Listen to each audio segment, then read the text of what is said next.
Welcome back to another episode of Important Miscellaneous Talks. I'm your host, Pastor Crossfield. It's been a while, and yes, I do wear glasses. And we have a wonderful. This is our third. We've done the most interviews with this guy. This is our third time Yes. with this guy. That's how you know it's always good vibes with him, man. We absolutely love him. Please introduce yourself. Well, thanks, guys. It's always a pleasure. I really do like this podcast. It's like just literally one of the first podcasts I ever did was with you guys, and it was so Really? much. Sometimes other things can be a little, I don't know, whatever. But this is a chill vibe, like you said. It's always good energy. So my name is Didier, and credit is my thing. I'm the credit professional. Wonderful. So, word on the street is that you have a new product that's about to hit the streets. Yeah, just got released actually. Because I what I did is I phased out the full service credit portion of my business. I don't do actual credit repair anymore. Mm-hmm.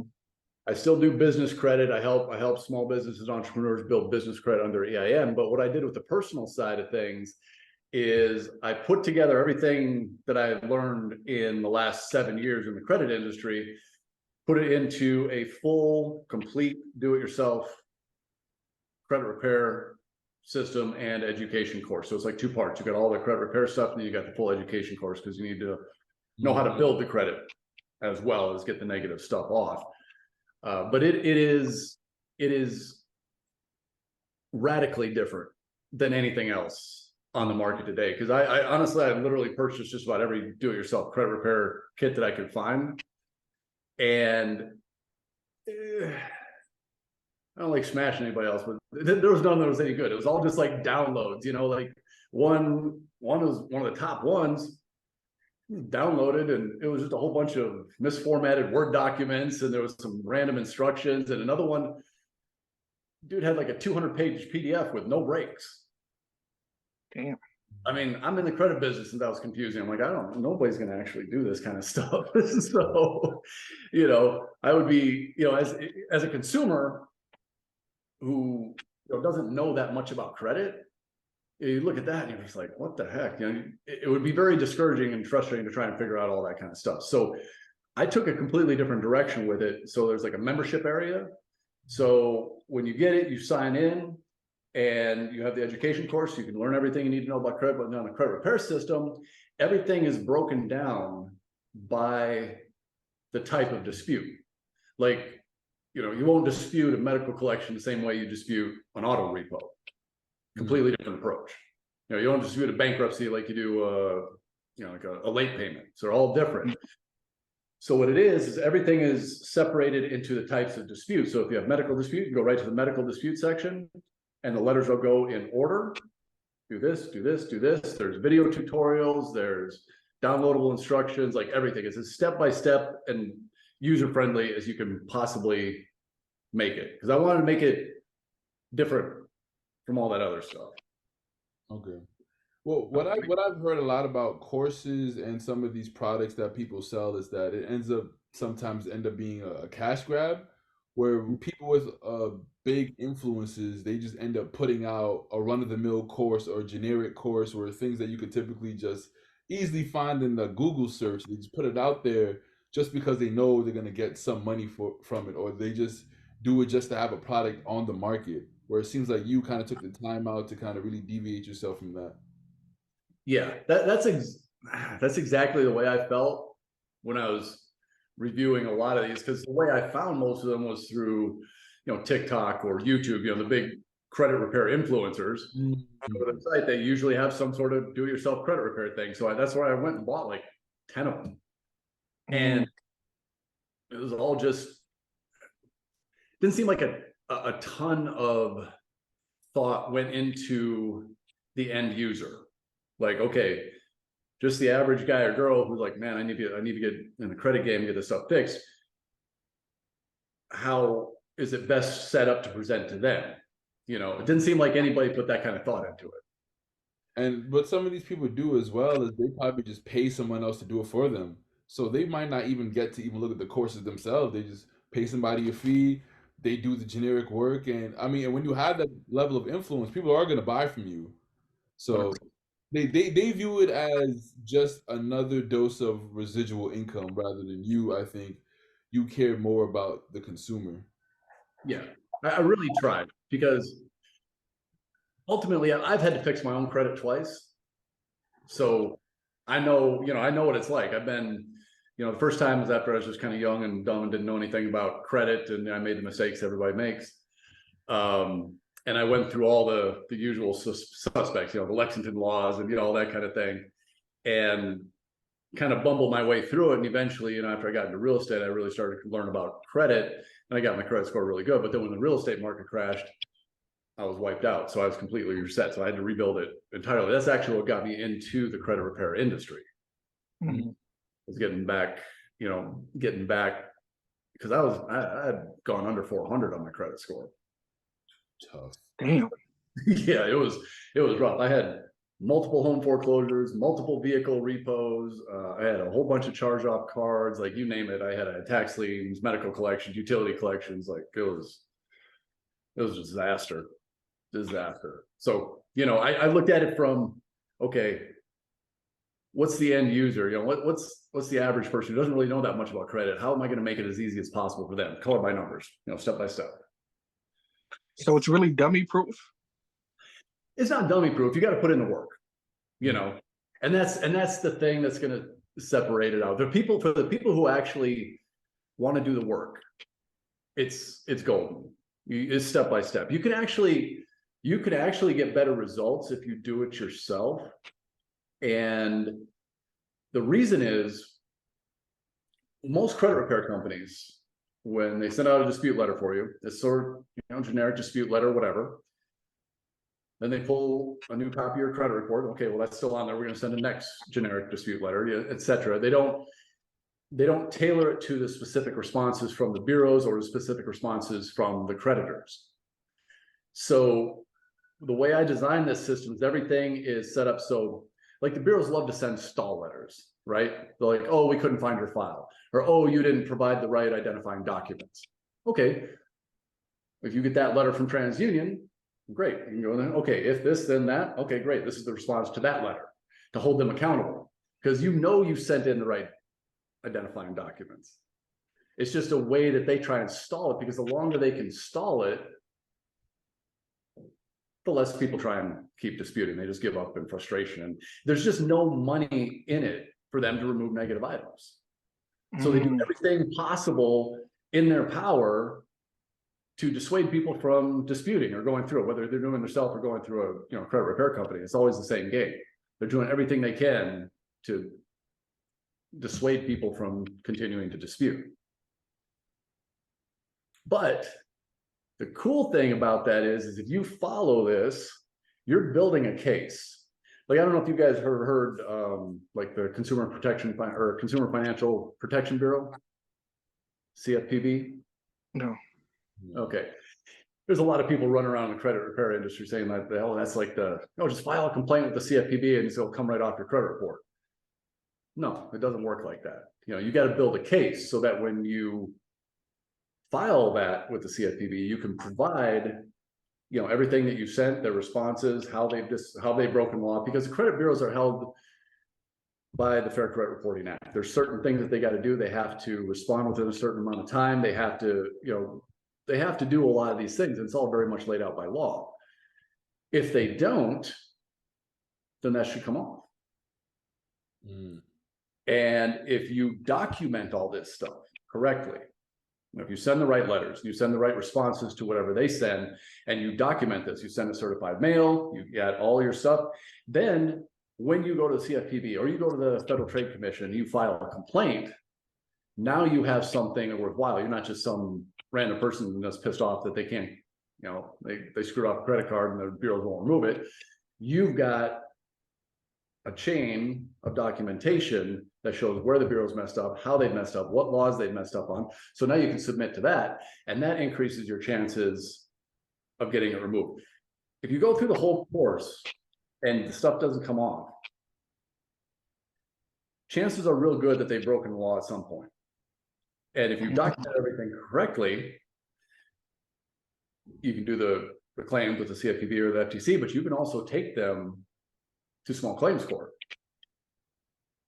And a lot of times If you file and you send them notice to file, or you send the file, now the bureau's got to send attorneys. They got to have people show up. They got to all this kind of stuff. A lot of times at that point, if they know that somebody's really going to go hard in the paint like that, well, they'll just say, all right, whatever, we'll take it off. And how often does that happen? As far as having to go that far, Mm-hmm. it really depends. The bureaus, under the best of circumstances, are very difficult to deal with. Wow. The credit repair industry gets a really bad rap, and is deserved for the most part. But it's like the 80-20 rule. You've got 80% of people out there are amateurs or trying to scam people, but you got 20% of people who are really doing good, honest, ethical work. And even those people can't predict what's going to come off, how long it's going to take, so, and they don't have the capacity to do everything on a individualized basis, like if you're doing it yourself. So there is work involved, but there are some real benefits to it too, because you can get some really good results. And there's also a full dispute path in there for disputing with the creditor as well. So you basically have a two-pronged attack. So if you catch either one of those messing up or not responding in time or whatever, the whole myriad of things that they can screw up on is coming off. So with this new product that you're pushing, how well does it favor the consumer financially? Because I know one of the times we spoke, you said with this new product, it's going to be more affordable for the average person. Yeah, you get lifetime access to everything for $397. Lifetime access. Most credit repair companies are going to charge between $247 to $397 for their initial sign-up fee. Mm-hmm. Some less, but a lot of them, are usually around that $250 mark, $350, somewhere in there. And the good thing about this whole course is, things change in the credit industry all the time. So when people get lifetime access to this course, everything that changes will be updated. Like in the education course, if something changes, it's in modules. So if something really big changes, pull that module, re-record it, put it back in. So it's always going to have the most up-to-date information. It's always going to have the most effective dispute letters. If the laws change, the letters are going to change. So it'll always be there. And, unfortunately, a lot of times we all get some weird stuff on our credit. So it can tell you exactly how to deal with that. Like even me, I'm in the industry, and I went to the hospital once. It was nothing major, but I walked out and I was talking to the receptionist. I'm like, everything good? She's like, yeah, you're all paid up. I'm like, okay, insurance, do I owe anything else? They're like, no, absolutely not, you're good. I'm like, okay, well, I'm in the credit industry, I see this stuff all the time. Like, when we go to the hospital, they think they're all taken care of, and then something shows up in their credit 6 months later. She's like, no, you're all good. And nothing like that'll happen. 6 months later, I had like a bill for $290 show up in my credit. So, it's just really tough in this day and age. A lot of people, when they move, they think their utilities are paid completely. And then they end up getting a $87 collection thrown on because they didn't know they had owed still some to the power company or something, Wow. So there's anything can happen, but you're always going to have, if somebody gets this, you're always going to have that resource to find out the best way to deal with it. What would you say is the biggest thing that you're trying to accomplish from this product? That's a good question. Two things. Well, obviously, I want to make some money with it, but the best way to make money is to identify a need in the marketplace and provide value. So ultimately, I want to provide value. Credit education is something, we've talked about it before on the other podcasts that we've done. Nobody teaches us about credit. We don't get it in school. College, if you go, most of the time we get it from our parents, and unfortunately our parents aren't usually the greatest resource for credit education. So we're kind of flying blind a lot of times. So education, a lot of people focus on the repair portion of this, but I think the education system is probably even more important, to know how to play the credit game so you can win. So just educating the masses. Yep. And then hopefully that can perpetuate it in terms of people passing that knowledge down to their kids and things like that. Because the credit bureaus, the banks, the financial institutions, they all take advantage of us. Always, all the time. They always have. Mhm. I mean, look how many times Fargo's been sued for screwing people over. True. You mentioned that your credit score was really bad at a point in time, I think under 300. How did you work your way out from that? If that was your lowest, what was your highest? Well, I don't know exactly. Excuse me. I don't know exactly what my lowest was because I kind of ignored it for a little while because I didn't want to look at it. I went cash, but then finally, when I kind of got my head back in the game, I was like, okay, I need to get back on the board. When I pulled my credit through a credit monitoring service, it was really low fours, like 410, 405, maybe 415 in that area. And it took me 26 months to get it back to 800. About 2 years. Okay. Yeah. Now, obviously, that's time. It's a commitment, but it's not a linear progression either. It's not like you go at the same speed. When you start getting a bunch of this negative stuff off and you start intentionally building the right kind of credit, you can see some pretty quick increases in your score right away. But to get to truly exceptional scores, you gotta grind it out a little bit, because one of the biggest factors, or one of the factors that FICO uses in scoring, is average age of accounts. So I was in my mid 40s, and my credit profile was like 2 years old. Wow. So that's something that only time can cure. Mm. So they really want to see the longevity. It's an ongoing thing. I mean, credit is something that you have to pay attention to. But getting yourself out of that hole and getting yourself to something that's respectable, you don't have to worry about, oh, am I going to get approved? Like, I've done that walk of shame out of dealerships, trying to get a car, and they're like, no. So that sucks. It's demoralizing, man. It's hard on the ego. It's especially as a guy, we got a pride factor in there too. So getting from that point to something respectable where you're going to get some good credit cards, or you're going to get finance on a car without a problem, or even buy a house, getting to that point can happen fairly quickly. You can get there, but getting the truly premium scores, that you gotta dig in for the long haul. That's not going to happen overnight. So with this product that you're pushing, is it just great for personal credit, or is it good for personal, business, mortgage, like etc., all these other things, or just strictly one thing? This is personal credit, and there's a big dividing line between personal credit and business credit. Because business credit, you're building, if you're doing it right, you're building it completely separate from your social security number. You're building it under the EIN number of your corporate structure, whether it's LLC, S Corp, C Corp, whatever that is. And you build a completely and legally separate credit profile.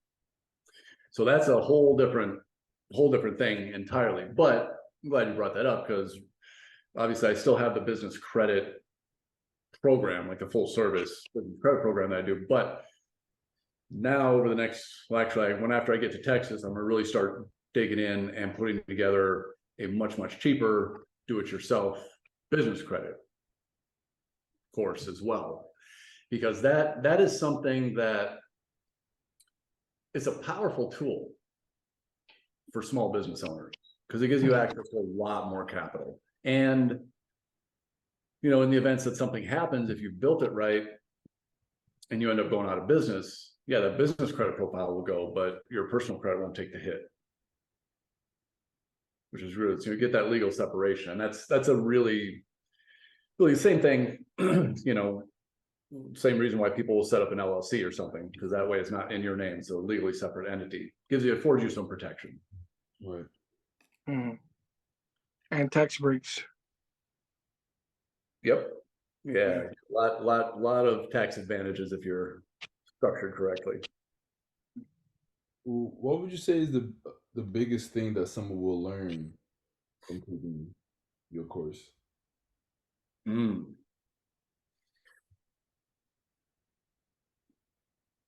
I think just in general, how the credit game is played, because there's a lot of things in credit that just don't make sense. Like for example, if you got collections on your credit report, and like, okay, maybe you had something happen in your life financially, or you're sick or something. Okay, now you're back on your feet, and you're like, okay, I gotta get my credit back in order. One of the first things that people think of to do is like, okay, I'm gonna go back and I'm gonna pay off these old collections. Step one, and that makes sense. But the way the credit system works is, once something is on the credit report as a collection or charge off, the balance doesn't have any effect on the score anymore. So what that means is, if you go back and you pay off these old collections, your score doesn't go up. Mm. And that's completely counterintuitive. You think, hey, I did the right thing. I went back and paid off some old collections. I should be rewarded for that in terms of my score. It doesn't work that way. So what should they do instead? What's that? What should they do instead? Well, there's a couple different approaches that you can use, and a lot of it is going to have to do with the nature of the collection, the amount of the collection, the type of the collection. But most of the time, going after them in a credit repair scenario and getting them removed from the credit report. You don't have to have them paid off to get them removed. Mm. So ideally, if you just get them off the credit report without having to pay them, that's the ideal situation. Because paying them off doesn't remove them. And as a matter of fact, paying them off can actually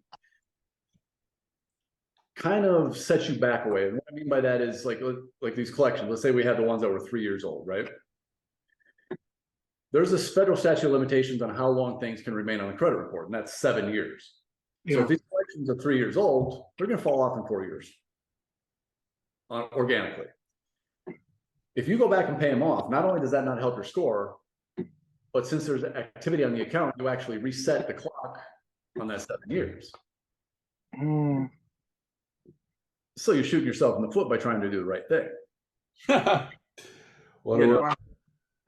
So, just a bunch of stuff in the credit world that just doesn't make sense like this, So I think that's the biggest thing, what you were talking about, glasses. I think that's the biggest thing to take away from it is like, there's a lot of things that you would assume based on common sense would work where they don't. So that, just that, like I had a guy a couple of years ago, 2 years ago, and he had 3 charge-off credit cards. Okay. He called me up. We talked about it. Okay. I quoted him a price. He's like, man, I don't have the money right now. But when I get my tax refund, we'll go after him. I'm like, all right, cool. I'm like, in the meantime, don't pay him off. I told him just how I told you guys, right? This is what happened. And there were 3 credit cards, a total of about $7,000. So he called me, like May or something. And he's like, man. So when I got my tax return, I paid off those credit cards. I'm like, why? I told you not to. He's like, yeah, my credit score didn't go up. I'm like, dude, I don't want to be that guy, but I told you so. What the hell? That just didn't make sense to me. I'm like, well, that's $7,000 you're not going to get back, and I still got to get these off your credit reports. So, if you could save people that kind of money, there's value there. And that's just one isolated thing. There's a whole bunch of stuff in credit that just doesn't make sense. So they say that debt is actually a good thing. What is your stance on that? Oh, it's saying debt is a good thing? Mhm. Like in terms of, I had seen. I think I had sent you the video one time. It's talk. It helps in some type of way. Um, I don't remember exactly, but it was a video that I saw and I sent it to you. See what your stance on it was. Um, um, well, a lot of it is going to, if you're just looking at debt, like loans, credit card debt, that kind of thing. It's a very weird sort of situation because the current credit system kind of rewards debt to a certain degree. I'll give you two scenarios. One, like credit card debt can really hurt your score. Anytime you're carrying a balance over about 20-25% of your limit, it's going to start dragging your score down. The higher your utilization goes, the harder it's going to hit your credit score. mhm. So to use one of my own examples, my credit score had gotten really good. All the negative stuff was off there. I had a pretty good selection of cards, but I hadn't got all their limits up. I had one card that was like $20,000 limit, but my rest, the rest of them hadn't caught up to that. And for business stuff, I had some business stuff I needed. This is before I built business credit for my company, but I maxed that card out. And when it reported to the bureaus, I had like 19,400 on there. When it reported to the bureaus that balance, my score dropped by about an average of about 85 points. Tough. Across the board because of the utilization. So in that way, that can be really harmful to your score. But they want you to have the credit cards. Like you're got to have at least 3 to 5 credit cards for optimum scoring. So if you look at the numbers through FICO, the average FICO high achiever, like the individual who's got 800 or greater credit score, on average, they've got 7 credit cards. So it's an average, How many you have? 10. Nice. 10. So in that way, they want you to have the credit and they want you to use it, because if you don't use those cards, your score can take a hit. But if you're carrying a balance, your score is going to take a hit. And one funny thing too, like a lot of people, they want to see a mix of credit, FICO. So that means they want to see some revolving credit, which is the credit cards or credit you can use over and over again.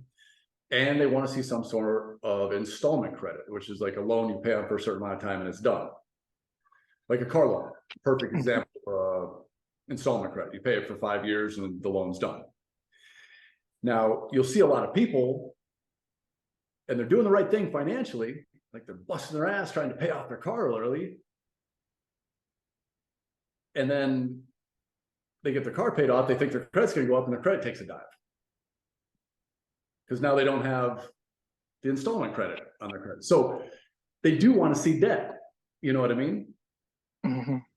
It's just it's a really weird situation. It depends on the type of debt, the amount of debt, because that would make sense. Again, this is one of those common sense things. Like, wow, I paid off my car early.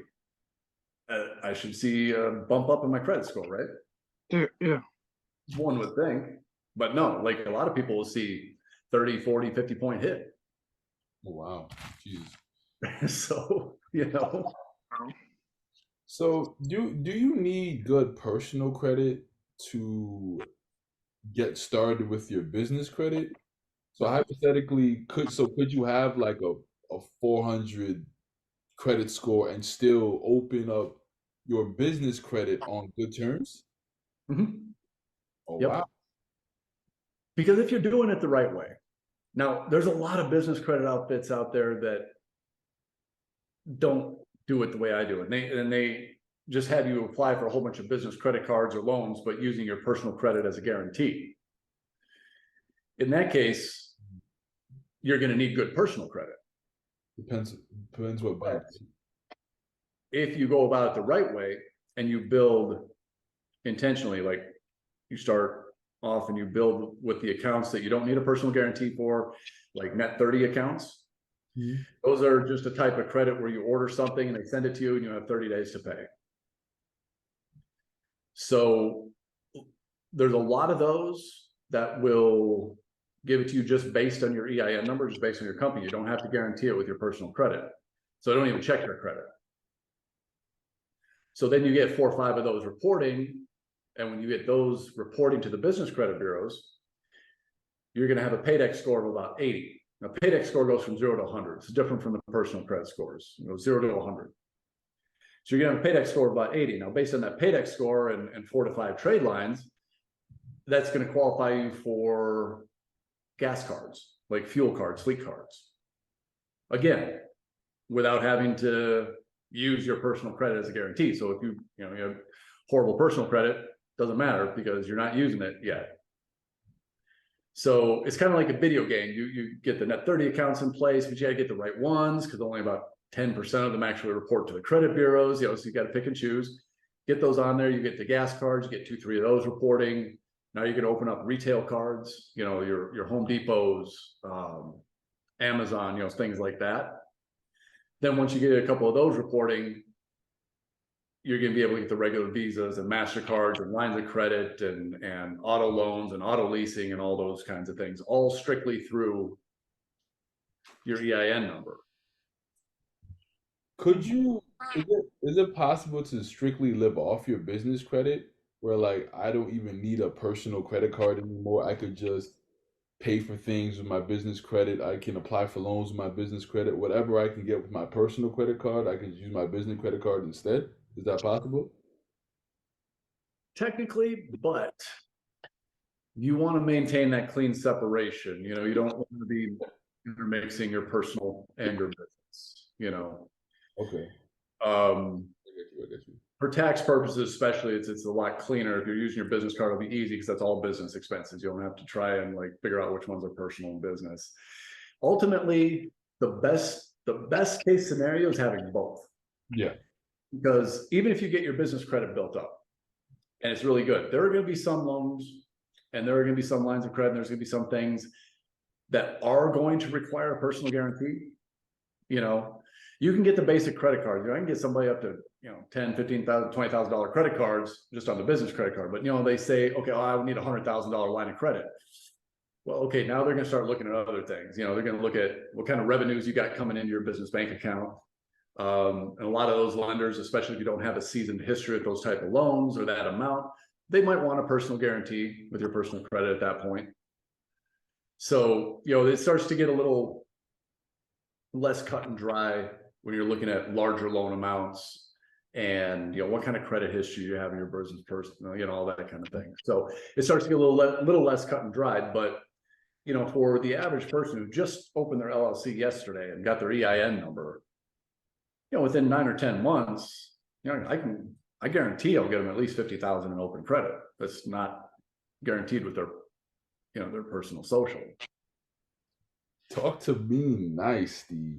It opens up doors, but it takes some time. I want people to think in terms of, a year, 10 to 12 months to really build it out like that. So, unfortunately, a lot of people, when they come to me for business credit, they need money now, and I don't have, I don't do business loans. I just help people get the credit, they get their financing wherever, but, it's not an overnight solution to an urgent financial problem, but it's a really powerful tool to have for a small business owner because you can get access to loans and lines of credit you would never have with just your personal credit. Mm. So it opens up a lot of doors. Ultimately, though, having both in good shape is the best possible mix. But to answer your original question, you can do it without having a good personal credit at all. Got you. For someone who'd want to create a similar course or product, how would you suggest that they do that? Man, that was a learning experience. I know everything. Well, not everything, but I'm really good with credit. I had no idea how to put a course together. So I actually hired a business coach. I brought on a business coach, and she actually really helped me in terms of formatting it, getting the right what's it called, the right application, I guess, to house the membership area and the landing pages and the email system and the payment systems and all those kinds of things. So that was a big help, because I never done that before, and I didn't want to try and reinvent the wheel. So I just brought in some help on that one.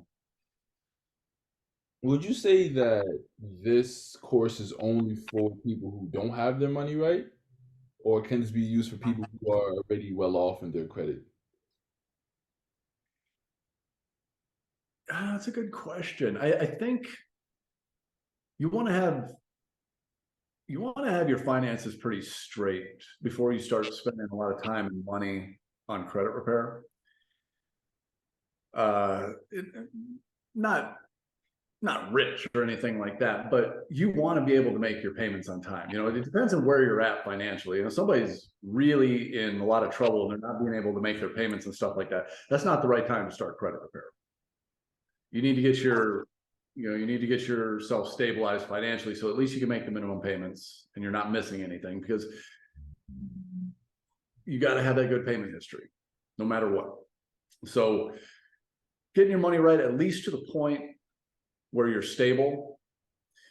But then with this course, especially on the education part of it, it's going to help people remove stuff off there, but it's going to teach them everything from, like, okay, what are credit scores?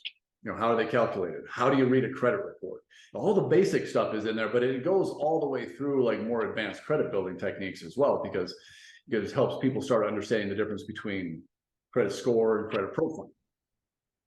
Okay, that little 3-digit number has a lot of sway in our life, but that's just the first filter that lenders look at. Like, okay, scores right. What's this guy got on the credit report? Like if you're applying for a card and you need a minimum of 10,000, and like Sapphire Reserve card, you don't qualify for that card unless you can qualify for at least a $10,000 starting limit. That's for Chase, right? What's that? For Chase, right? Yep.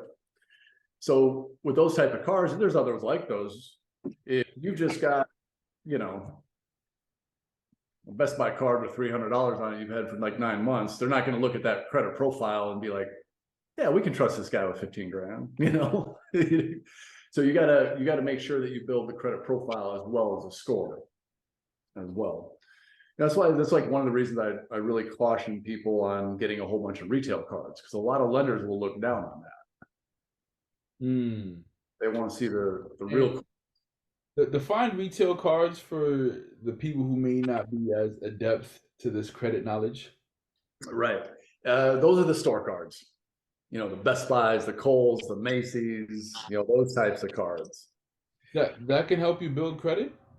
They can help you build credit, but you don't want a bunch of those, because they, if somebody shows up with a credit report and all they have is retail cards, that generally is the credit profile of somebody who doesn't manage their money that well. A lot of people who maybe are uneducated or lower income will get the retail cards because they're getting a 5% discount when they buy it, so they'll sign up for a card or whatever. Now, these cards have their place and they can help you build credit history for sure. But I generally recommend that no more than about 1 out of 4 be a retail card. Like you asked me earlier how many credit cards I have. I've got 10, not counting business cards, and 2 of them are retail cards. So how many business cards do you have? 2. How big is your wallet to hold 12 cards? Just about to say that. I don't carry them all. I carry a few. Honestly, the rest, they're on there to build the credit profile and to have available credit should I need it, should I need the money. But I primarily spend the majority of my money on probably 3 of the cards. Okay. because those are my ones that I get the most points for. Like I have one card through Navy Federal that gives me really good points on anything at gas stations and grocery stores. So anytime I fill up with gas or buy stuff at the gas station or go grocery shopping, it automatically goes in that card. So I'm getting 3 points on that. And then I got other cards, different categories. So the majority of my spending is on 3 cards. So I don't carry all the cards. They're, I'll keep them active. Like you have to keep them active. If you don't spend something on them, they can shut them down on you. If they start shutting down cards on you, that can hurt your credit score. So, like I'll put like utility payment on one or whatever, and put my internet on one. So it goes on there and then I pay it off every month. That way it keeps the card active, but the majority of my spending is on 3 main cards because those are the ones where I really use the travel points a lot. Because I haven't paid for flights for years. Yeah, we definitely got to talk to you. Really? And that's due to a particular credit card that you use and they give you travel points? Mm-hmm. Yep. Like one of my cards, Navy Federal, it's a Visa signature card.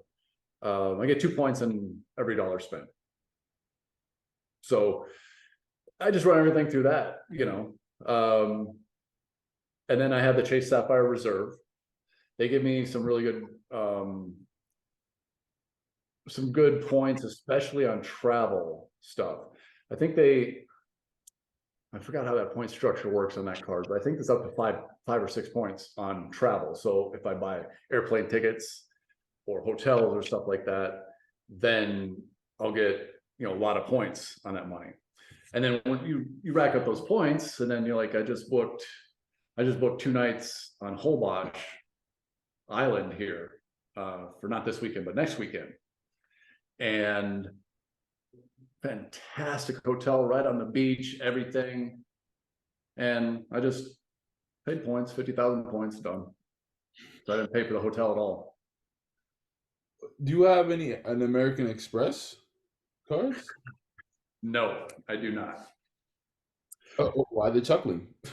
Because I really like American Express. They're a fantastic card, a fantastic company. I used to have an American Express Platinum when I was doing real estate, and I burned them for about 30 grand.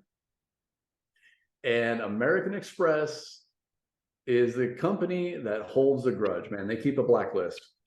If you burn them, you're on that list. You're not getting a card again.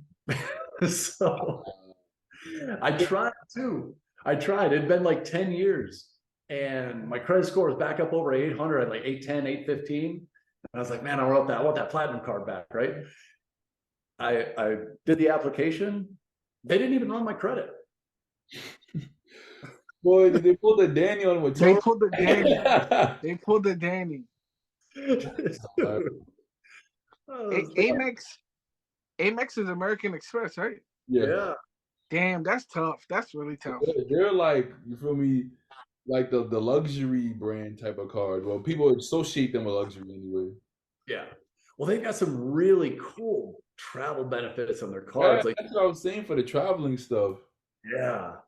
So was that the card that you had on you that when the collapse happened with the economy? That's the same card that tough.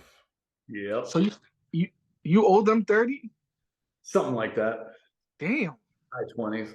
And I called them after that because they just declined me. Like I said, they didn't even run my credit. They were like, no, screw you. Wow. Did they get back to you instantly? Yeah, I hit submit and they're like, nope. Yup. That dead Danny. Yup. Mm-hmm. Like, nope. And I called them, and I actually got the guy on the phone was really cool. I got one of those, the cool customer service guys, and I was like, hey, look, I heard Amex keeps a blacklist. He's like, oh yeah, they hold a grudge, no doubt. Like, I'm like, yeah, I burned them a while back for about 30. He's like, yeah, you're not getting a card.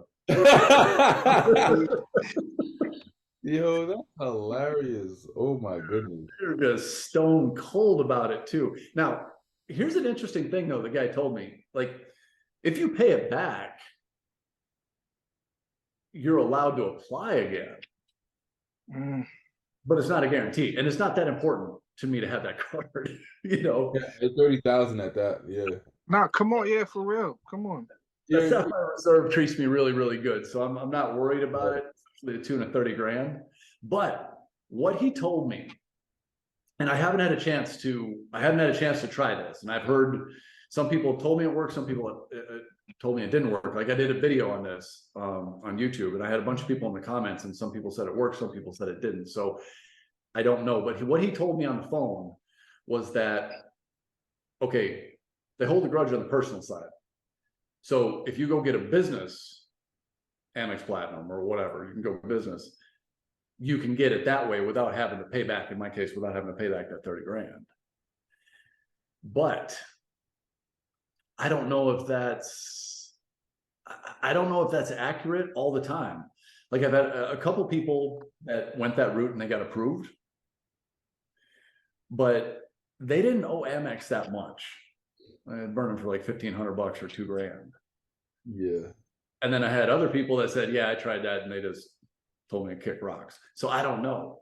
I haven't tried yet, but I want to see you hold that black card one day, Steve. yes, I want that card. That's a tough one.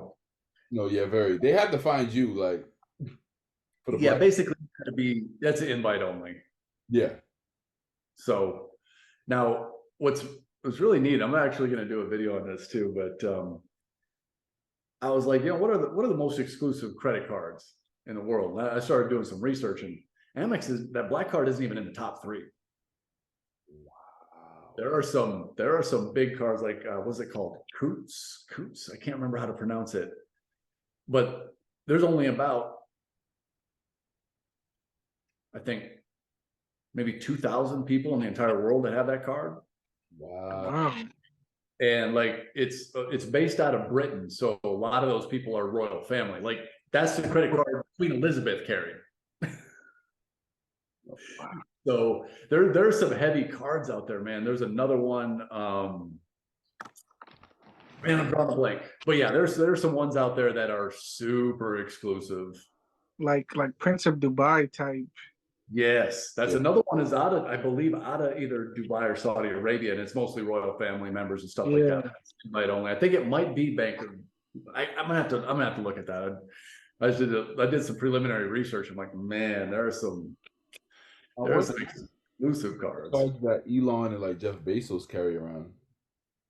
I'm sure they hold black cards, but they might.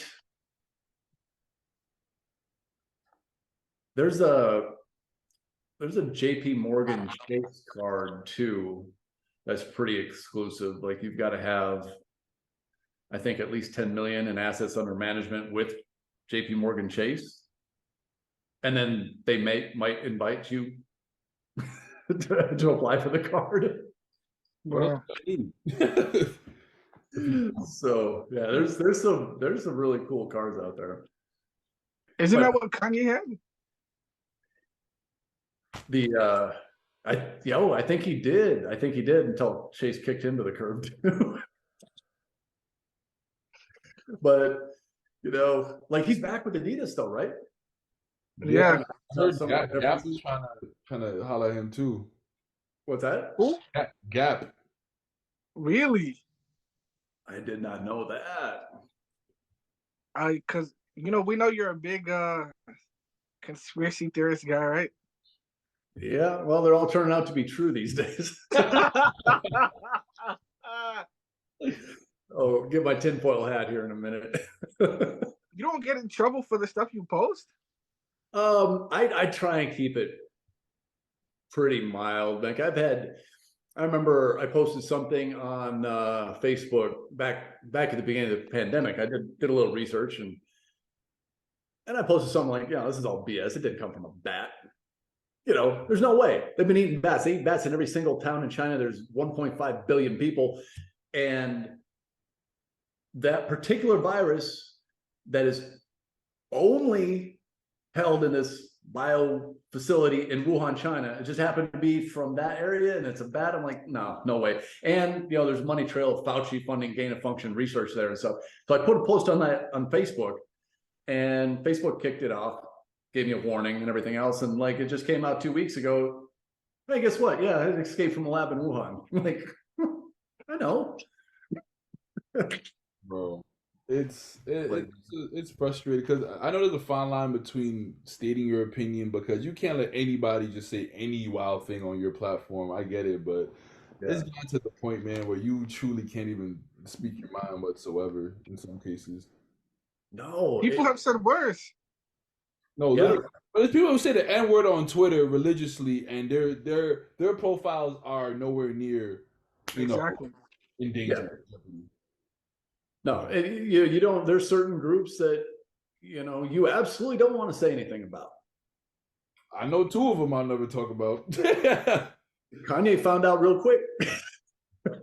Real quick. Real. Real Real quick. quick. And then, oh man, Dave Chappelle called it on him too. He was like, Kanye went on TV talking about, I can say whatever I want. Adidas can't cancel me. Yeah, Adidas canceled him the next day.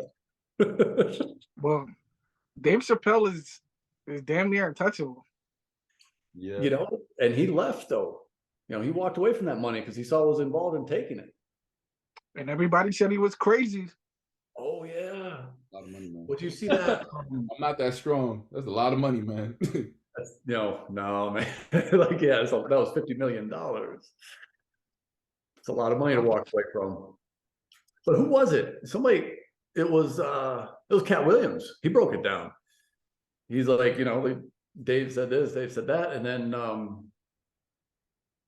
he said, you're getting on a plane back to Ohio. He said they'll have it out in the media that he's crazy and went off his rocker and he blah blah blah and he's mentally untouched.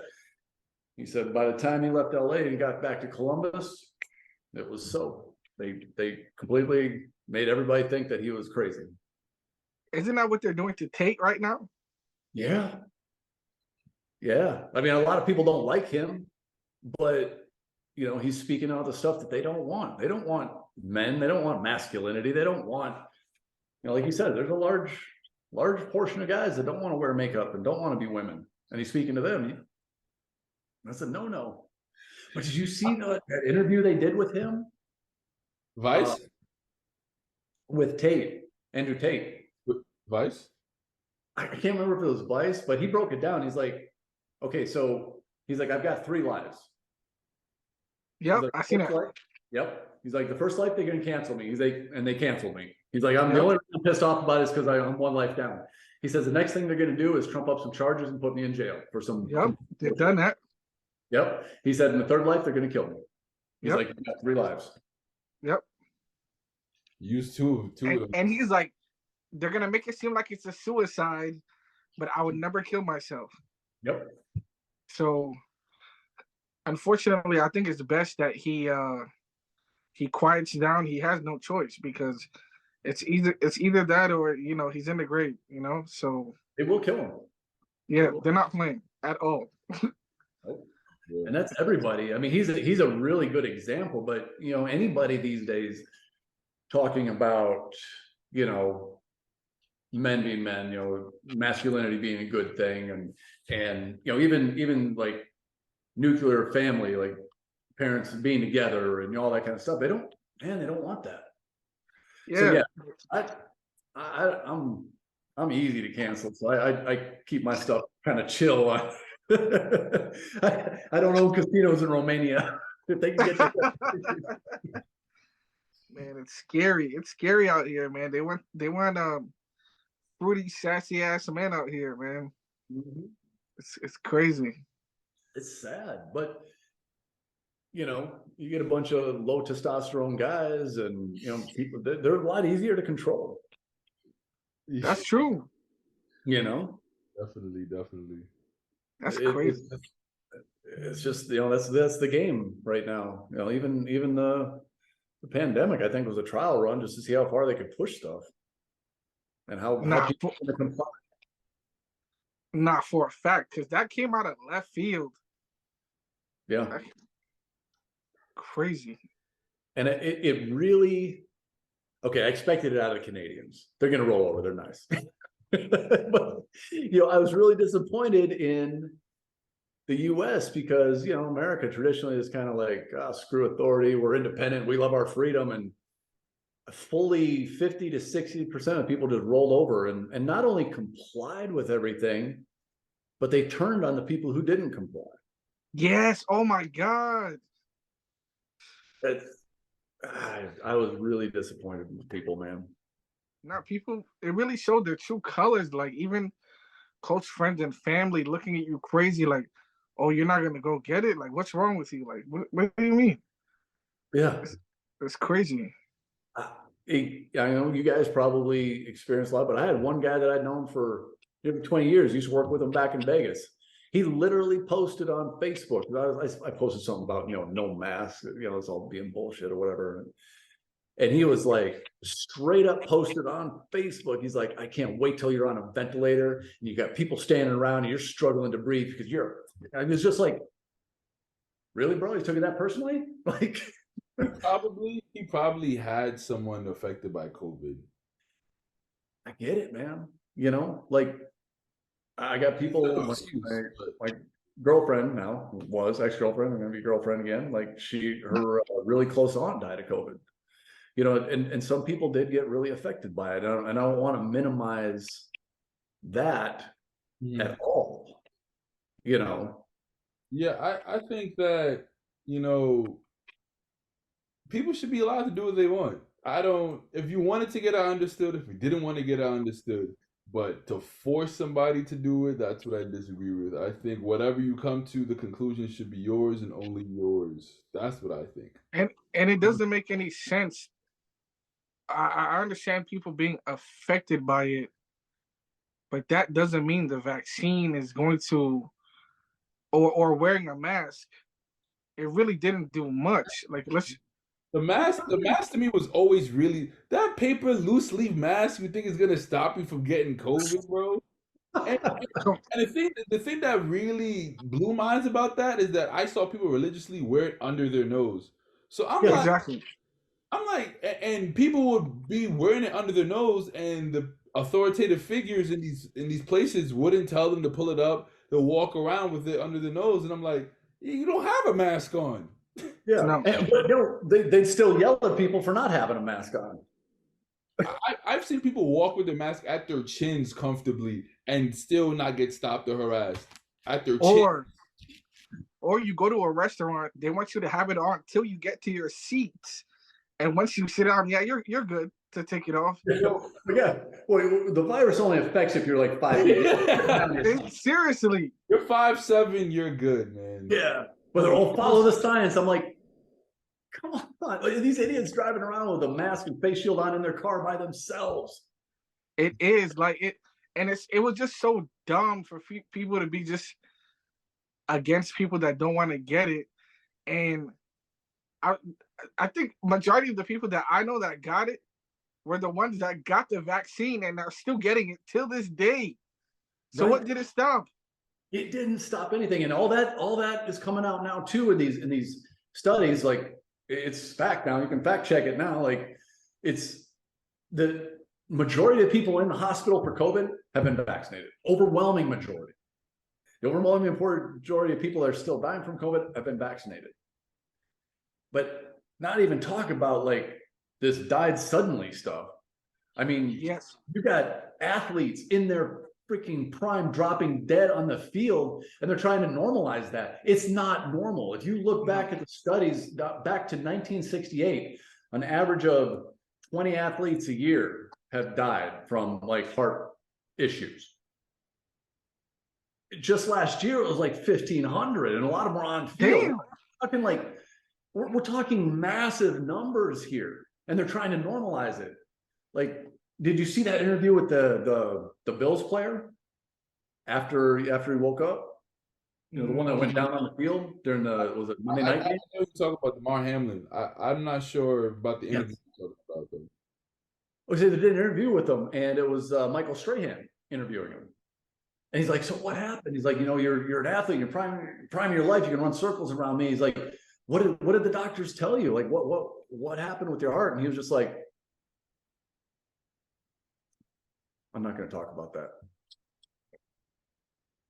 They shut him up. They're like, you better not say a word. So what do you think it was? It was myocarditis brought on by the vaccine. Mm. That's what all these guys, man. Because all athletes had to get it. Yeah, they forced them. Like they forced military members too. Like Yes, again, they did. Yes, they did. Yes. again, if you want to get it, cool. Like I'm not going to tell anybody how to run their own medical life, but I'm not going to have anybody tell me what to stick in my body. It's just not going to happen. Yeah, If you want and to get it, cool. That's your decision. Like my parents got the vaccine. You know, they're older. They had, you know, some secondary health issues and things like that. And they figured, okay, you know what? We don't have a lot of information, but we're definitely in the risk group for COVID. So we think that maybe probably the best idea. You know, they talked about it, but they didn't try and tell any of their kids or anything else. They're like, this is our decision. We're going to do this. I'm like, all right, you know. on top of that, I think, especially if, like for me, I would have gotten it if I had COVID or something like that.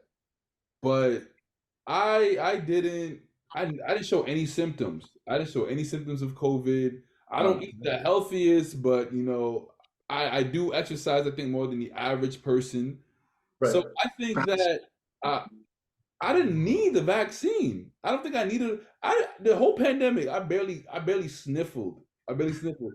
And it's funny, me and him went to LA. It was in 2021. Me and him went to LA. It was July in the summer. It was bullshit. That's what it was. And it's funny because we were together a lot during that trip, and we were up until the point where we dropped off the rental. We were in the same Uber going to the airport. We got on different planes, but then once we both landed in New York, we both got back into the same car together. He ended up catching COVID, and I didn't, and we were like together literally the whole time. And then Crazy. on top of that, he ended up catching COVID a second time after he was fully vaccinated.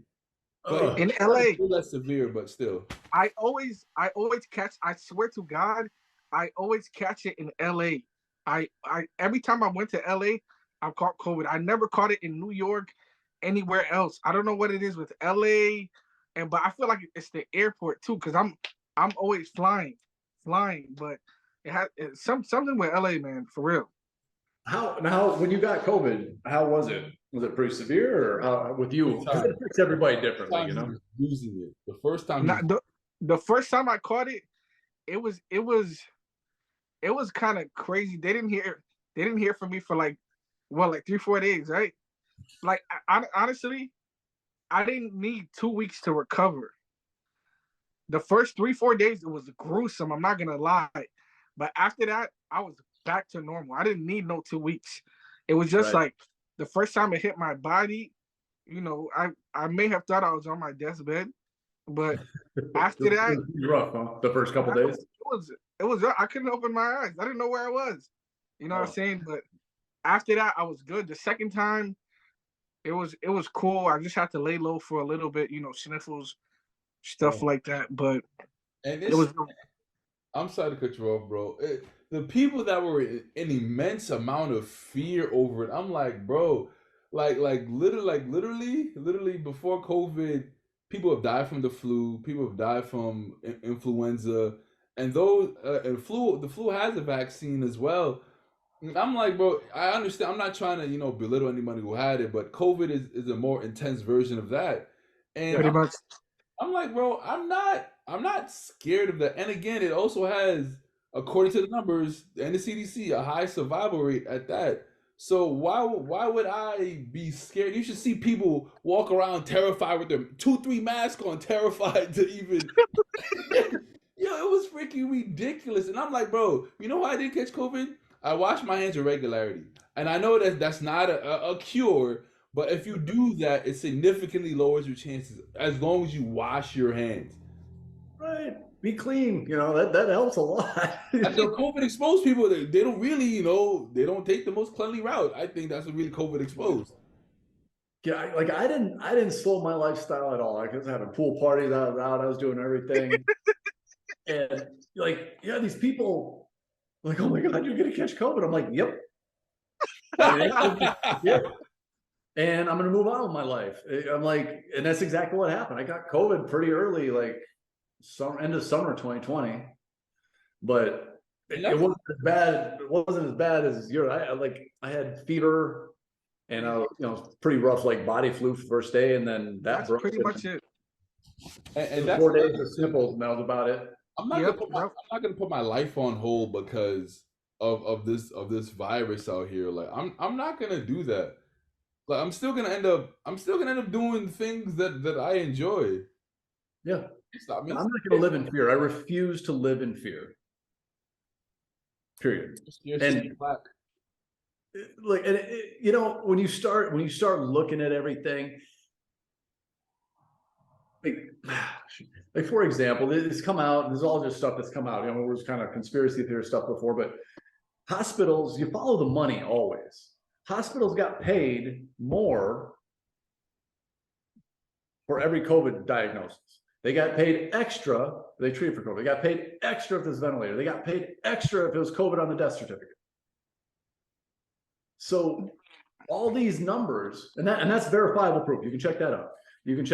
That's out there. Like there was a coroner in Colorado. Was it a coroner or attorney general? Somebody got fired because they listed somebody as a COVID death who had been in a motorcycle accident. That's crazy. And they started raising hell about that. They're like, no, it wasn't. They got fired. Like, so there's all this stuff out there. And like I was in Phoenix, I knew this. I had a short little relationship with this nurse. And she told me, because I was asking her, I'm like, okay, you're a medical professional. How do you feel about COVID? She's like, love it. I'm like, well, love it. She's like, oh yeah, we get hazard pay for every single patient that comes in that we diagnose with COVID. She's like, everybody's got goddamn COVID. She's like, I'm gonna get paid. I'm like, everybody's got COVID. I got COVID. Like yeah, I got COVID. She's like, so they got hazard pay anytime they had to deal with a patient with COVID. So they just said, everybody's COVID. Nah, because it was to a point where any little thing, it was dead COVID. Like, for real. Yeah. COVID. You cough too loud, it's COVID. I remember I was on a bus. This guy, I mean, to be fair, he was coughing very rigorously, but he was at the front of the bus and he had his mask on. He was at the front of it. People at the back of the bus spraying air, the air disinfectant in the back of the bus. Not even arm's length. I'm talking about a good 7 to 10 seats in front of them, spraying the back of the bus, handing around hand sanitizer. People in the back of the bus. Can you imagine? That's crazy. And another thing too, I mentioned about the soap. When COVID happened, because I was working, you couldn't find hand sanitizer anywhere. Like hell no. Amazon, anywhere you try to order it, right? But hand soap was readily available for any and all. That's crazy. Wash your hands. Stocked. Like Mexico was one of the only places open to go to vacation. Like every other place was shut down. So I came down to Mexico like 5 times during the whole pandemic. It's the only place that was open. But so I remember I got on the plane and I sat down in my seat and I had a window seat, and this young kid, like probably 16, 17 years old, sat down beside me. And this kid was just frantically, he went through like 5 of those disinfectant wipes. He was just scrubbing everything around him. And he was just, so I was like, and this guy was like just frantic beside me. I was like, I've been there, bro. I've been there. Like I had to mess with him because we got done wiping everything down. He wiped his hands. I was like, wow. Dude, he panicked. I was like, you little scared the crap. Like people got so scared. Like it's crazy. I don't get it, man. I don't get it. And my whole thing is, okay, if you take that approach after you've done the thorough research, then okay. I wouldn't even say what I did was thorough. How I make my opinions is I educate myself on both sides, and then I create my own lane and my own opinion. So I did it. Even the CDC said the gold standard is washing your hands. Sure, if you can't get near a sink, use the hand sanitizer, but that's what the CDC said, the people who are updating us on everything COVID. But of course, that didn't make the news. Only the things that were dangerously negative made the news. So I just, Yeah, they had that ticker at the bottom of every news station, like number of people from COVID. I'm like, half of it was fake anyway, but where's that now that they figure at least 13 million people have died from the vaccine? Where's that ticker now? Right. Where are all the people like, oh, if it saves one life? I'm like, where are you guys now? Energy now. That's crazy. Yeah. I don't get it, man. Like, I don't. People lost their damn minds. Yo, I don't think they have one to begin with. I think a lot of people just wanna believe. They just believe whatever people just tell them without even a second thought. I did the research and I'm like, literally, like I just gotta wash my hands. Like I do that already. I'm like, obviously with it around, the chance of me catching it does increase. I'm not dumb, but the odds of me surviving are still high. And mainly, I just have to wash my hands and not be dirty and not I cough into the elbow. Or like I do that already. Like sneeze inside like this instead of out in the open. I'm like, bro, this is elementary school stuff. Like literally, bro, Paul, we were in elementary school class when they told us to sneeze like this, right? Literally elementary school. Sneeze in your elbow. I remember I posted a link on Facebook, and this is back in summer of 2020. It was toward the end of summer, but Harvard Medical School did a study on masks with the COVID virus specifically. So it wasn't a study from before that people, it was a study with masks with the COVID virus, or the COVID virus specifically. And they said masks have little or no effect on preventing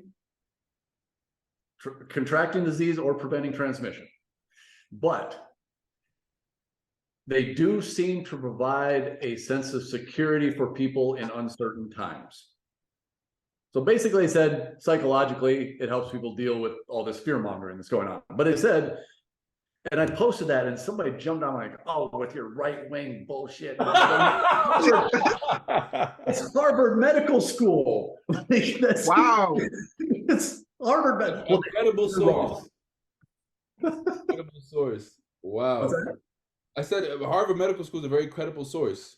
It's a credible source, and you know, as far as university goes, Harvard's pretty left-leaning too. You know, it's not like it was a political statement. It was just a study. Like, and it was published in the New England Journal of Medicine. It was peer-reviewed. It was everything that all the follow the science people like. This is science. Well, no, they're wrong. I'm like, why are they wrong now? People pick and choose. Yo, if they agree with it, it's not. Those inflated COVID numbers, they're not wrong. They didn't do any further research on it. They just believed it. That's not wrong. But something that go against their beliefs, now it's, oh man, where'd you get that from? What are your sources? Like, well, you didn't ask them for the things you believed in. Right. People believe all this stuff with zero evidence, but you have to have mountains of evidence to get them to change their mind. Like, the evidence is all there.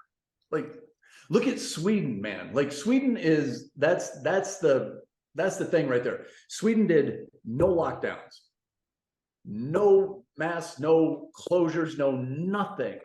Everything was open, business as usual. They had one of the lowest death rates of any country in the world. To be fair, well, I'll say two things about that. For one, I can understand that because another thing, a lot of diseases are caused due to stress, anxiety, and depression. And when you have this fear mongering type of media push, that can also affect your health physically. So that's one thing. And two, I also think Sweden is an unfair comparison because they have a fraction of our population. I do think it's easier to control over there. But I do think if they took more of their kind of the things that they implemented, I do think it would have worked better because it would have put us at ease mentally. Right. Well, I mean, that's the other thing too. Like the lockdowns and everything here. I mean, and again, with these people are like, well, if it saves just one life, I'm like, the suicide rate went up like 5 or 6 times normal. Really? It was a huge number, and I might be off by a little bit. Maybe it was 3 times, or maybe it was 6 times, or whatever. It was a huge increase in the suicide rate because these people are locked in. And then you look at the people who are locked down in their homes with, you know, abusive partners, or there's a whole wide spectrum of things. I never thought about that. People can't go to work to get away from their domestic violence case is crazy. Right. There's just a lot of stuff to consider. To me, it was, for me, I'm big on personal freedom. I don't want to be anybody telling me to lock down. I want to go where I want, when I want, and whatever. But when you look at all the damage that these lockdowns did in terms of suicide rate, you look at the domestic violence that went through the roof, you look at the enormous amount of small businesses that were closed. Walmart's open, but mom and pop shop can't be. Is it virus more deadly in mom and pop shop than it is Walmart? Again, it's one of those things where if you look at the big picture, it was this giant transfer of wealth, and it hurt the lower and middle class. We saw corporations, businesses go. We saw a lot of businesses go. Small businesses are the backbone of the U.S., but the giant corporations, apparently they're immune from the science. A lot of divorces and relationships ended. What? Because you were forced to be in contact with. You didn't have a break in the action. You had to be face to face with the people that you hated. Yeah. Get away from them. I'm out. Yeah, I don't really like this guy like that. I don't really like this girl like that. Like, no, yeah. It's like, yeah, I was dating a girl in Phoenix when all the pandemic hit, and yeah, I was like, oh, you know what, I kind of liked, but I don't really like you anymore. Yeah. Mm-hmm. I don't need that much FaceTime with somebody I'm kind of about anyway. Exactly. Yep. Same. You like that. All right, so Steve, my final question: if you could only teach 3 things about finance or 3 things about credit, what would they be? 3 things about credit. Make your payments on time all the time. Period. A late payment is difficult to deal with on the credit report in terms of getting it removed, and people think, oh well, it's just one late payment. That stuff hits your credit hard. Like, if everything else is perfect, you got 800 credit, you have one late payment, it's going to drop you by over 100 points. Wow. He's not lying. I know. You sound like you know from personal experience. Yeah, I know too much. Oh my goodness. Man, it is hard, and it's hard to recover from, and it stays on your credit report for 7 years if you can't get it removed. So make your payment, even if it's just the minimum payment. And the thing is with that, you've got a 30-day window. It doesn't report negative to the credit bureau until you're a full 30 days late. So you have 60 days to really pay. Right. You've got a little grace period there. It's not like you're 2 days late and they're going to ding you. It's got to be a full 30 days late before it reports to the credit bureaus. So making those payments, it's also the biggest single scoring factor with FICO. It's 35% of our scores are payment history. So it's a big deal. And people, oh, it's just a one late payment. No, it's a big deal. So that is something I think people need to really, as a baseline, make the payments no matter what, on time, or at least not 30 days late. I know stuff happens, but whatever you got to do to at least make the minimum payment before it goes 30 days late, that's a big thing. And don't trust autopay. Autopay is great as a backup, but don't trust it. I can't tell you how many people have come to me and it's like, man, I don't know why it's late. It was on autopay. I'm like, well, things screw up and they don't want to hear about it. It's still your fault. That's a fact. Wow. Because I'm thinking autopay is the way to go. Yeah, autopay will fuck you up. I'm 100% on autopay. I got most of my stuff on autopay, but I go in and I double check anyway. Okay, all right. Have there been times that you missed something, like, oh wow, like autopay missed that one? Yeah, that can happen. It happens all the time. And if it goes 30 days late, again, credit bureaus don't care, creditors don't care, banks don't care. Like, well, I had it on autopay. They're like, yeah, and so whatever. So it's a good backup though, because we all miss. We can always miss. It's great to have as a backup. I recommend that everybody have it, but don't rely on it solely either. So I'd say that. And for the third one, Yeah, pay off your credit cards every single month if it's financially feasible. We all run into times where we got to carry a balance or we can't pay the full amount on our card. But if you can, pay it off in full every month, because there's this rumor in the credit world that you should carry a balance on your credit cards to help increase your credit score. That is absolutely not true. I see people carrying 30-40%. Oh yeah, I'm supposed to carry 30% on my credit card. No, you're just paying a whole bunch of interest to the bank that you don't need to. Credit card interest rates are through the roof, man, because they're tied. Every time the Fed raises the rates, credit card interest rates go up too. So right now, credit card interest rates are stupid high. OD, APR is crazy. Oh yeah, it's insane. So yeah, do not carry a balance on your credit cards. If you can afford to pay it off, do it absolutely 100% of the time. Well, Steve, that's my 3. This, as usual, has always been a pleasure, and always been a pleasure to do the always. Yeah, we got off track and went down a few rabbit holes, but yeah, it's fine. I mean, we expect the rabbit hole. Yeah. For real. Dude, well, I appreciate you guys, man. It's like I said, this is always a good vibe. I want to hang out and talk with you guys anyway, but if we can throw it on a podcast, that's even better. Yeah, now we definitely got to link you. I live in Texas. When I'm never there, but I live in Texas. Yeah, like you're what, Dallas area, Houston? Austin. Austin. Oh, okay. Yeah, that's right. I'm gonna be in El Paso.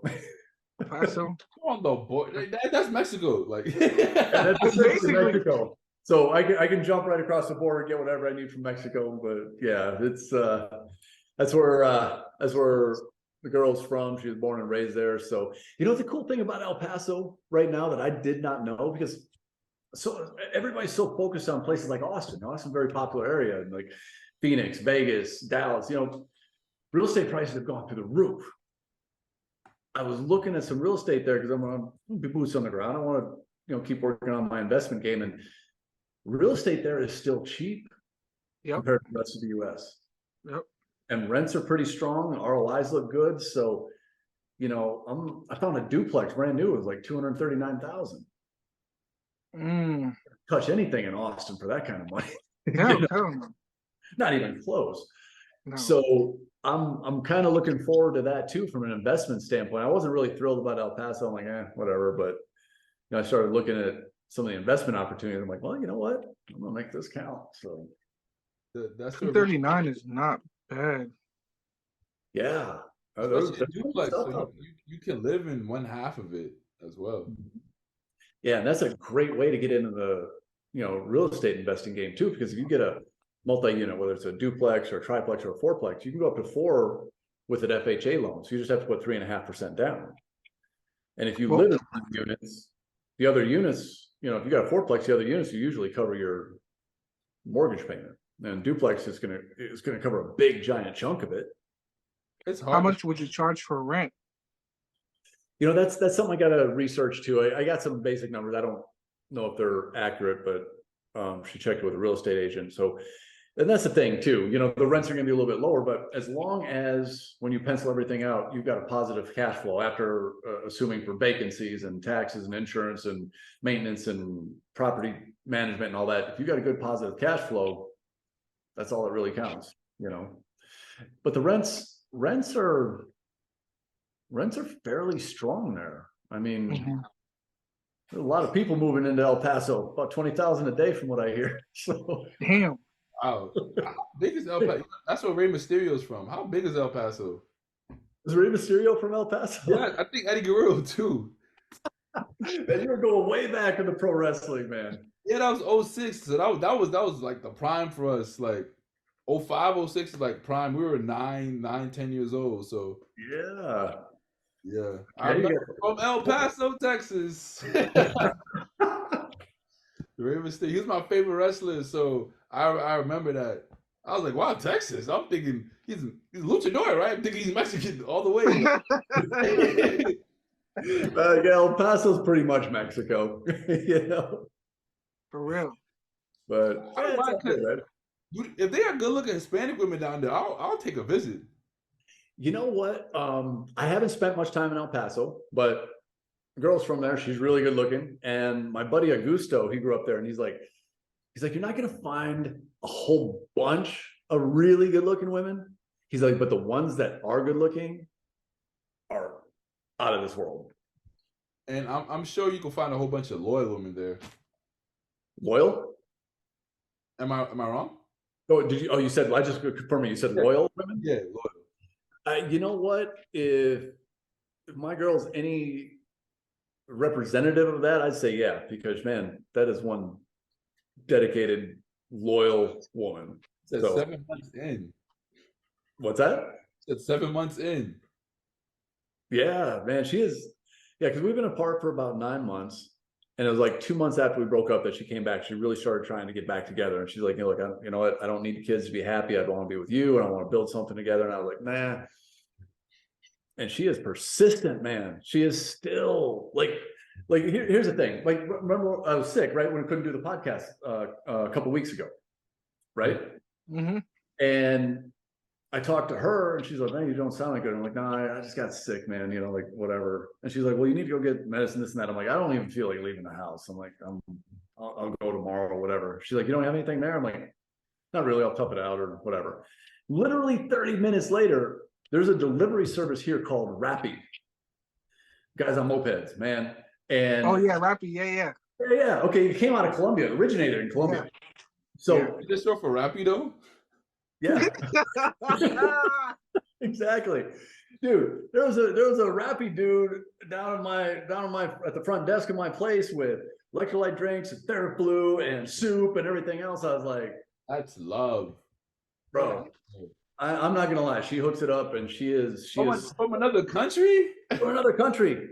Yeah, she found the Rappi number for here, called it, had them go down to the mega, pick a whole bunch of stuff for me, and it was here like within 30 minutes of our conversation. I'm like, they buzzed me. I'm like, you got delivery? I'm like, what? No, we're down. Rappi's like, Bruce? I'm like, yeah. And I was like, whole bags of shit. Wow. The real question here, are you gonna be loyal? Yeah, 100%, man. I when I'm single, I play, I'm not gonna lie. But if I'm with somebody, I'm with them. So, and besides that level of dedication and loyalty, you know, she's gonna get the best out of me. She did before. I didn't mess around. So, but there's something to be said for that, especially in the world today. It's finding somebody that is ride or die like that. That's gold. Yeah, for real and rare. And on that note, all your heart's desires remain in the description. Please consider subscribing and go, yo. If you need your credit fixed, this is your guy, man, and he'll walk you through it. Okay. Yeah, man. Check it out. Subscribe to this podcast, and these guys are legit. If you want to check out that credit repair, it's 800.Credit. That's the URL, 800.Credit.